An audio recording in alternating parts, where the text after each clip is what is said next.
ಮಾಡಿರೋದೇ ಹಲ್ಕಾ ಕೆಲಸ. ನೀವಿಬ್ರು ಸೇರ್ಕೊಂಡು ನಿಮ್ಮ ಆಫೀಸ್ಗೆ ಹೇಳಿದಿರೇನೆ ಅವನಿಗೆ ದುಡ್ಡು ಕೊಟ್ಟಿದ್ದೆ ಅಂತ ACR ನಲ್ಲಿ? ನಿಮ್ಮ ಆಫೀಸ್ಗೆ ಹೇಳಿದಿರ ಅಂದೆ? ಮಾಡೋದೆಲ್ಲ ಹಲ್ಕಾ ಕೆಲಸ. ಆಫೀಸ್ಗೆ ಹೋಗೋದು ಇಂತ ಹಲ್ಕಾ ಕೆಲಸ ಮಾಡಕ್ಕೋ ಸರಿಯಾಗಿ ದುಡಿಯಕ್ಕೋ?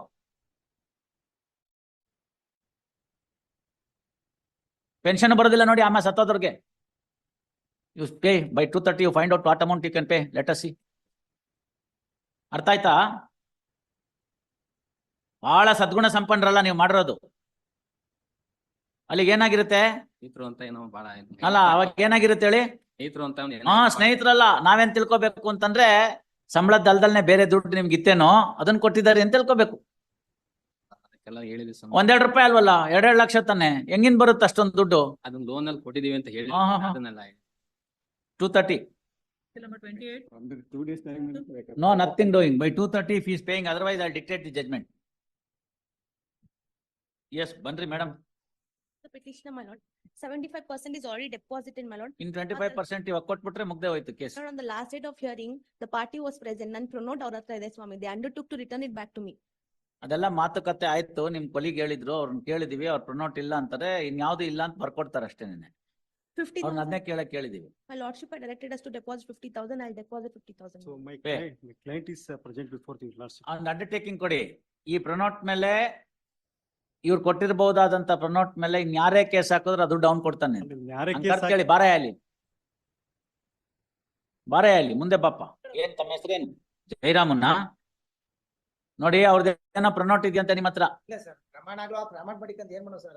ಪ್ರಮಾಣ ಆಗಿದ್ದಿದ್ರೆ ಇಲ್ಲಿ ತನಕ ಕೇಸೇ ಬರ್ತಿರ್ಲಿಲ್ಲ. ಹೈಕೋರ್ಟ್ ತನಕ ಇರ್ಲಿ. ಪ್ರಮಾಣಕ್ಕೆಲ್ಲ ಏನ್ ಬೆಲೆ ನಿಮ್ಗೆ ಗೊತ್ತಿರುತ್ತೆ. ಇಲ್ಲಿ ಕೇಳಿ, ಅವ್ರು ಹೇಳ್ತಾರೆ ನಿಮ್ದೊಂದು ಅವ್ರದೊಂದು ಪ್ರೊನೋಟು ಸೈನ್ ಮಾಡ್ಕೊಟ್ಟಿದ್ದು ನಿಮ್ಮ ಹತ್ರ ಇದೆ ಅಂತ. ಇಲ್ಲ ಅಂತ ಆದ್ರೆ ನೀವೊಂದು ಬರ್ತ್ ಕೊಡಿ. ಏನಂತ ಅಂದ್ರೆ, ಈ ನಾಗಮ್ಮನ್ ಮೇಲೆ ಯಾರು ಪ್ರೊನೋಟ್ ದಾವ ಹಾಕಿದ್ರೆ ಇವತ್ತಿಂದ 1 ವರ್ಷದಲ್ಲಿ ಅದಕ್ಕಾಗೋ ದುಡ್ಡೆಲ್ಲ ನಾನೇ ಕಟ್ಕೊಡ್ತೀನಿ ಅಂತ.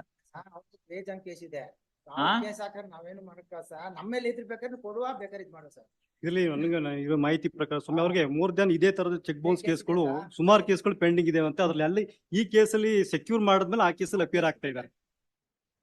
ಇವರಿಬ್ಬರ ಮಧ್ಯನೇನೋ ಬೇರೆಯವ್ರ ಮೇಲೆ? ಬೇರೆಯವ್ರ ಮೇಲೆ ಮತ್ ನೀವ್ ಯಾಕೆ ಯೋಚನೆ ಮಾಡ್ತೀರಿ? ಅದ್ರಲ್ಲಿ ಹೇಳಿದ್ದು ನೀವ್ ಯಾಕೆ ಯೋಚನೆ ಮಾಡ್ತೀರಿ? ಅವ್ರ ಪ್ರೊನೋಟ್ ಬೇರೆಯವ್ರಿಗೆ ನೀವ್ ಯಾಕೆ ಯೋಚನೆ ಮಾಡ್ತೀರಿ? ಅಲ್ಲ, ನಾನು ಏನ್ ಹೇಳಕ್ ಬರ್ತಿತ್ತು ತಮ್ಗೆ ಅಂತಂದ್ರೆ, ಪ್ರೊನೋಟ್ ಬೇರೆಯವ್ರಿಗೂ ಕೊಟ್ಟಿರ್ಬೋದು ಅಥವಾ ಬೇರೆಯವ್ರ ಕೇಸ್ ಹಾಕಿದಾಗ how can we responsible that my humble submission. You deposit 50%. False submission, my lord, that they are making. ಬಹಳ ಒಳ್ಳೆ ಕೆಲಸ ಮಾಡ್ಬಿಟ್ಟಿದ್ದಾರೆ ಬಿಡ್ರಿ. ಊರವ್ರಿಗೆಲ್ಲ ಟೋಪಿ ಹಾಕೊಂಡು ಓಡಾಡಿದ್ರೆ ಹೆಂಗಸಾಗಿದ್ಕೊಂಡು ನಾಚಿಕೆ ಆಗ್ಬೇಕು. My lord, in this You deposit 50,000 rupees today.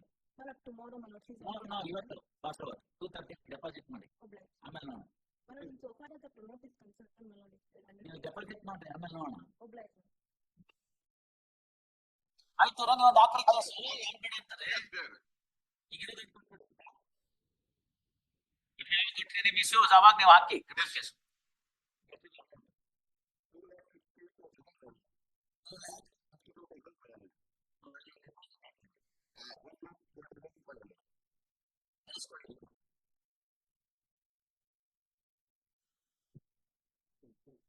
What is the check amount? 4,50,000 fine amount. Yes, that would be all right. File a memo. Last location 3,75,000 settle ಆಗಿತ್ತು. 25% ನಾವು ಟ್ರಯಲ್ ಕೋರ್ಟಲ್ಲಿ ಡೆಪಾಸಿಟ್ ಮಾಡಿದ್ವಿ. ಎಷ್ಟು ಬ್ಯಾಲೆನ್ಸ್ ಕೊಡ್ತಾ ಇದ್ದೀವಿ. ಕೊಡಿ. ನಾವು ಸ್ವಲ್ಪ ಬೇಗ ಕೊಡಿ. ಒಂದು ಆನ್ ಡಿಮ್ಯಾಂಡ್ ಮತ್ತೆ ನಮ್ದು ಒಂದು RC ಬುಕ್ ಆಗುತ್ತೆ ಸರ್. ಅದು ಇಲ್ಲ ಅಂತಾರೆ. ಯಾಕಂದ್ರೆ ನಾವು ಈಗ ಹೇಳ್ತಾ ಇಲ್ಲ, ಇಂದ ಟ್ರಯಲ್ ಕೋರ್ಟ್ ಡಿಫೆನ್ಸ್ ಅಲ್ಲೇ ಸ್ಟೇಟೆಡ್ ಮೆನ್ಷನ್ ಮಾಡಿದ್ವಿ. ಯಾವಾಗ ಡೇಟ್ ಹಾಕಿದ್ದೀರೇನು? ಡೇಟ್ ಹಾಕಿದ್ರೆ RC ಬುಕ್ ಬಿಟ್ಬಿಡಿ. ಇನ್ನೊಂದು ಬಿ ರಿಜಿಸ್ಟರ್ ತಗೋಬಹುದು. ಡೇಟ್ ಹಾಕಿಲ್ಲ. ಮತ್ತೆ ಯಾಕೆ to file a criminal case for on demand pronote ನಿಸ್ಕೊಂಡಿದ್ದಾರೆ ಅಂತ ಕೊಡ್ತೀನಿ ಅಂದ್ರೆ ಮಾಡ್ಲಿ, ಇಲ್ದಾರೆ ಅವ್ರು ಕ್ರಿಮಿನಲ್ ಕೇಸ್ ಫೇಸ್ ಮಾಡ್ಲಿ. ಇಲ್ಲ ಅಂತಾರೆ. ಇಲ್ಲ ಇಸ್ಕೊಂಡಿಲ್ಲ ಅಂತ ಹಂಗಾರೆ ಅಲ್ಲಿ ಹೋಗಿ ಫೇಸ್ ಮಾಡ್ಲಿ ಬಿಡಿ. ಕೇಸ್ ಫೇಸ್ ಮಾಡ್ಲಿ. ಇವಾಗ ಇವ್ರು ಅಕ್ಯೂಸ್ಟ್ ಇರ್ತಾರೆ, ಆಮೇಲೆ ಅವ್ರು ಅಕ್ಯೂಸ್ಟ್ ಆಗ್ತಾರೆ ಅಷ್ಟೇ. ಅಮೌಂಟ್ ವಿತ್ ರೆಸ್ಪೆಕ್ಟ್ ಅಮೌಂಟ್ ಸ್ವಲ್ಪ ಜಾಸ್ತಿ ಬಿಟ್ಬಿಡಿ. Will not consider any of those things. Will admit and keep the matter pending. On demand ಇಟ್ಕೋತೀನಿ, RC ಬುಕ್ ಇಟ್ಕೋತೀನಿ, ಏನವೆಲ್ಲ ಇಲ್ಲ ಅಂತ ಕೇಳಿದೀನಿ. ಆಯ್ತು ಇವ್ರೆ ಒಂದ್ ಕ್ರಿಮಿನಲ್ ಕೇಸ್ ಹಾಕು ಅಂತ ಹೇಳ್ತೀನಿ. ಅಲ್ಲಿ ಹೋಗಿ ನಿಂತ್ಕೊಳ್ಳಿ ಬಿಡಿ. ನಮ್ಗೇನಾಗಬೇಕು? ಲಾಯರ್ ಇಟ್ಕೊಂಡು ನೋಡಿ ಇದ್ರೆ ಹಾಕಿ ಕ್ರಿಮಿನಲ್ ಕೇಸ್. ಪ್ರೊಫೆಷನಲಿ ಇದೆ ಫಿನಾನ್ಷಿಯಲ್ ಮೆಂಬರ್ಶಿಪ್. ಆಯ್ತು ಇವ್ರೆ, ನೀವ್ ಒಂದು ಆಕ್ರಿ ಕೇಸು ಯಾರು ಬೇಡ ಅಂತಾರೆ. ಈಗ ಇರೋ ದುಡ್ಡು ಕೊಟ್ಬಿಡಿ. If you have got any misuse ಅವಾಗ ನೀವು ಹಾಕಿ ಕ್ರಿಮಿನಲ್ ಕೇಸ್. ಎಷ್ಟಿದೆ ಅಮೌಂಟ್? 2,62,500. 2 lakhs 62,500. ಅಲ್ಲೇ ಡೆಪಾಸಿಟ್ ಎಷ್ಟಿದೆ? 1,12,500.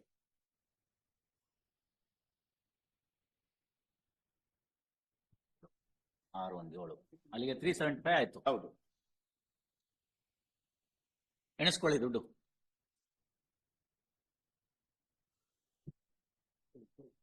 What is the cheque amount? 3 lakhs. Hmm. 4,50,000 fine amount. Yes, that would be all right. File a memo. File a memo. Memo filed. Memo filed. Receipting, memo filed first. Sum of rupees 3,75,000. Sum of rupees 62,500. 2,62,500 is tendered. ಅಲ್ಲೆಲ್ಲ ನೋಡು rendered ಅಂತ ಬರೀತಾರೆ. ಅದು ಯಾರು tendered ಅಂತ ಅಷ್ಟು ಚೆನ್ನಾಗಿ ಹೇಳಿರ್ತೀನಿ. Tendered, TEN. Tendered by the council for revision petitioner to the respondent complainant. Same is acknowledged in the order sheet. Full stop. Next para.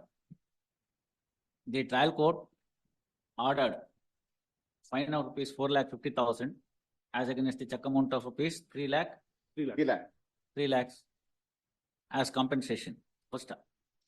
Out of the 4 lakh, sum of rupees 4,50,000, 10,000 was ordered to be paid as fine to the state towards the defraying expenses. Full stop. Next para. Since matter is amicably settled between the parties and sum of rupees 3 the complainant has agreed to receive sum of rupees 3,75,000 as against compensation of rupees 4,40,000, sum of rupees 10,000 imposed by the trial magistrate towards the defraying expense of the state is hereby set aside as the list is privy to the parties. PRI, VY, privy to the parties. Ordered accordingly. And demand. And criminal revision petition stand disposed of. And demand. ಅದಕ್ಕೆ ನಾನು ಯಾಕೆ ಬರೀತೀನಿ? ನೀವು ಚೆನ್ನಾಗಿದೆಯಲ್ಲ, ಅವ್ರು misuse ಆದ್ರೆ ನೀವು ಅವ್ರ criminal case ಹಾಕಿ ಅಷ್ಟೇ. Royal court deposit. Amount in deposit is ordered to be withdrawn by the complainant under due identification. Criminal revision petition stand disposed of.